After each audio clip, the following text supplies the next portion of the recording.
जय जिजाऊ, जय शिवराय, जय शंभूराजे. मी राजमाता जिजाऊ बोलते. जाधवांची कन्या, भोसलेंची आणि शिवबांची माता. माझ्या मातीतील माणसांच्या मनात गुलामीविषयी साजर पसरली होती. रयत निश्चिंत पडले होते. नव्हती ती गुलामीची चाट, अन्यायाविरुद्ध बोलणारी हिंमत. अशाच वेळी स्वराज्य संकल्प शहाजीराजे भोसले यांच्या मार्गदर्शनाखाली मी बालशिवबांना घेऊन वयाच्या 12व्या वर्षी पुण्याला आले. आणि तेव्हा होती ती फक्त जीवाभावाची सहकारी आणि स्वराज्याला निर्माण करणारा निर्धार. मावळ्यांच्या साह्याने आणि शुभाच्या पराक्रमाने याची सुरुवात लवकरच झाली. एक आई म्हणून याचा मला प्रचंड अभिमान आहे. स्वराज्य स्थापन झाले, रयत सुखाने जगू लागली, पण माझ्या शुभावरही अनेक संकट आली. शाहिस्तेखान, अफजल खान, पुरंदरचा वेढा आणि औरंगजेब एकाएकावर माझा मुलूक फुलून उरला.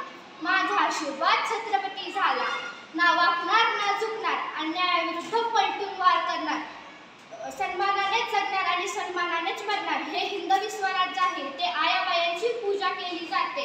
एक जिजाऊ म्हणून माझी एकच विनंती आहे सर्वांना, आपल्या मुलावर शिवासारखे संस्कार करा. घराघरात शिवाजी घडवा. जगदंब जगदंब जगदंब.